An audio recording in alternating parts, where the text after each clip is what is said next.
Encore et toujours ici depuis l'UAV Show du côté de Mérignac, le salon européen du drone civil. On y est depuis hier avec l'ouverture de ce salon. On a pu s'en rendre compte. Le drone, on en parle beaucoup et on va en parler certainement encore plus demain. Mais ce salon, c'est aussi l'occasion de se rendre compte qu'il y a encore quelques difficultés à régler. On va en parler avec nos invités. Nicolas Paulet, vous êtes vous d'Altamétris. Alors parlez-nous un petit peu d'Altamétris, c'est 100% SNCF. Alors vous faites dans les drones de surveillance et surtout qui peuvent se balader longtemps, hein, c'est ça? On a un peu différentes verticales, en Ouais, particulier une verticale de surveillance en détection d'actes de malveillance pour le réseau ferré. ouais. On a aussi de la topographie et de l'inspection, donc différentes verticales. Et on a en particulier, on opère depuis maintenant près de 3 ans, des drones de grande élongation, des avions de nuit qui volent sur plusieurs dizaines de kilomètres. Alors voilà justement les drones de grande élongation. Grande élongation. Voilà, c'est ça, c'est certainement On l'avenir hein, appelle ça le du drone, bivélos, ça. ouais, Ouais. on appelle ça le bivélos en anglais, ou du moins le hors-vue. C'est le principe, c'est que le télépilote à un moment donné opère Perd un le système contact de visuel. drone sans l'avoir à vue. Voilà, et ça pose de vrais problèmes techniques. Il y a encore de gros progrès à faire dans ce domaine-là. Techniquement, non. Le sujet est plus réglementaire, de concept d'emploi et d'intégration par rapport à tous les autres systèmes. C'est la cohabitation, que ce soit d'un point de vue télécommunication, mais également d'un point de vue aéronef, objet volant dans un espace dans lequel il y a d'autres objets qui volent. Avec une problématique quand même, celle d'ici 10 ou 20 ans, le transport de personnes par drone. Là, on parle de colis, mais on va aussi parler de personnes. Autrement dit, ce que vous êtes en train de tester, vous, pourrait un jour s'appliquer pour le transport de personnes? Pas forcément avec l'avion qu'on utilise aujourd'hui, donc après on serait plutôt sur des multirotors qui seraient un peu une évolution de l'hélicoptère volant en automatique ou en autonome. Mais oui, on est sur un précurseur, sur un concept d'emploi qui doit évoluer à un moment donné sur du transport de colis, je pense, dans un premier temps, et après progressivement vers du transport de personnes. On entend beaucoup parler de science-fiction ici à l'occasion de ce salon. Vous pensez qu'un jour, d'ici 10, 20, 30, 40 ans, on pourra se dire, oh ben tiens, plutôt que de prendre une trottinette électrique, je vais prendre un drone En soi, on peut déjà le faire maintenant tout de suite, hein, si on veut. Après, le tout, c'est d'accepter un certain niveau de risque. Aujourd'hui, on ne sera pas sur des machines certifiées, donc Oui, c'est un peu embêtant. c'est un peu Quand embêtant. on prend un moyen de Mais, transport, en général, l'essentiel, c'est d'arriver. Hein, ouais, mais en soi, j'ai tendance régulièrement à dire que le premier verrou, en tout cas, est clairement pas technologique. technique. Et D'accord. techniquement, aujourd'hui, on a ce qu'il faut pour le faire. Après, il faut l'amener sur des standards. Et aujourd'hui, sur quel standard travaillons-on? Alors, justement, en matière de développement, pour ce qui est les drones, il y a aussi tout l'aspect informatique. Hein, parce qu'un drone, bien évidemment, c'est un engin qui vole, qui roule, qui va sur l'eau ou qui va sous l'eau. La question est, à quoi ça sert? Pourquoi faire? Et donc, vous, justement, Clément Pascalou, vous êtes d'Aqueros. Il y a 3 ans maintenant, vous avez reçu un prix délivré par la région Nouvelle-Aquitaine pour concevoir effectivement des concepts de drones. Et c'est grâce à ça que vous avez maintenant développé votre boîte. Elle s'appelle Akeros. Alors, vous faites dans l'informatique, hein, c'est ça? Voilà, exactement. Alors nous, on avait participé au challenge en 2015. On avait conçu un système qui permettait de faire des livraisons autonomes de denrées alimentaires en parc d'attractions avec des bornes de récupération.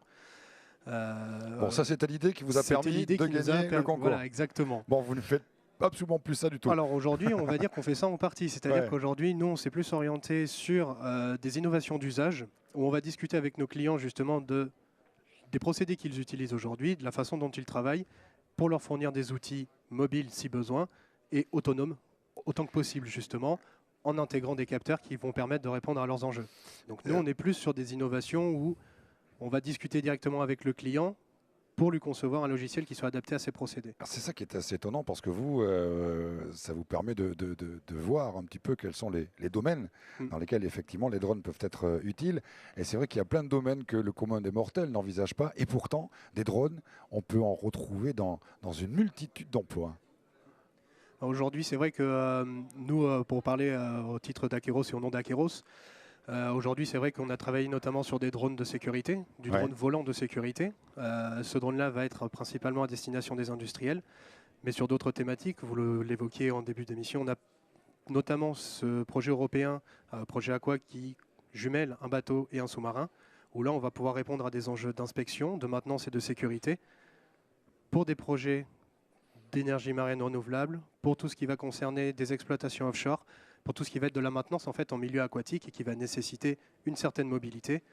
L'objectif de ce qu'on fait nous, c'est d'apporter un outil en fait qui permette de réduire les risques et d'améliorer la continuité de la Oui, parce chaîne. que là, ce qui est important, c'est que les drones, quand on parle drone, tout le monde imagine forcément des objets volants. Le drone, c'est un moyen de locomotion indépendant, donc dans les airs, certes, mais aussi sur Terre.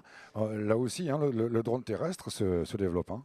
Alors le drone terrestre, il se développe beaucoup. L'aquatique aussi, en fait, c'est vrai que drone, on entend drone et Oui, la on imagine tout communication. de suite les pales, les bzzz, Voilà, c'est etc. ça. Ouais. En fait, le drone, on va dire, la terminologie anglaise est peut-être plus adaptée parce que justement le sigle change. L'UAV, c'est Unmanned Aerial Vehicle, avec mon accent anglais super.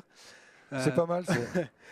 Justement, on a de l'UGV, du Ouais. Ground System, du Submarine System, et justement, c'est ça. Le drone, c'est aujourd'hui un vecteur, qu'il vole, qu'il roule, qu'il nage, qui va permettre de réaliser certaines missions.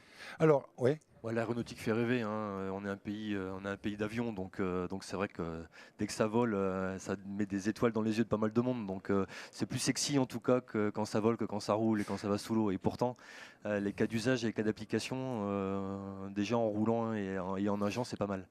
Il y a quand même une question qu'on entend beaucoup hein, lors de ce salon, c'est celle bien sûr de la sécurité, certes, mais aussi des autorisations, c'est-à-dire un drone pour le faire voler, c'est très compliqué. Est-ce que pour vous, messieurs, il vous semble que c'est un frein au développement du drone ou est-ce que c'est un mal nécessaire, cette réglementation? Bah, j'utilise, je vais dire ni l'un ni l'autre. Ok, merci. J'ai toujours tendance à parler en opportunité. Si on le traite pas d'entrée, à un moment Ouais. donné, ça nous reviendra dessus, ou alors on aura un événement tellement important que ça tuera toute la filière. Donc, Ouais. c'est nécessaire à traiter. C'est un des paramètres, un des critères à prendre en compte et à analyser au départ, dès le cahier des charges de conception.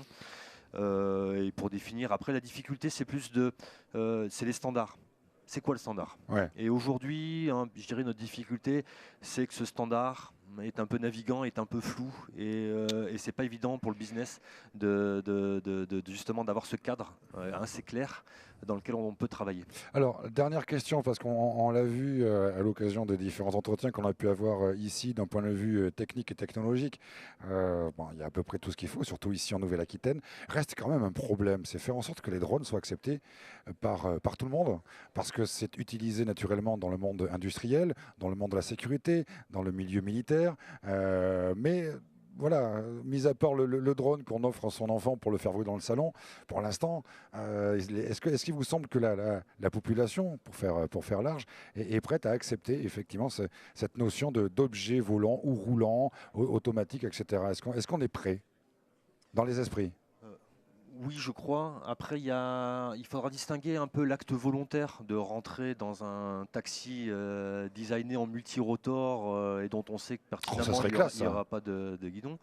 Euh, que- le premier drone qui vole, il y a un drone énorme qui vole depuis de nombreuses années qui s'appelle l'A380. Ouais, c'est ça. On a le métro de Lille qui depuis 1970 vole en full automatique où on peut aller devant. Il y a personne qui le conduit sauf en déporté, en supervisé.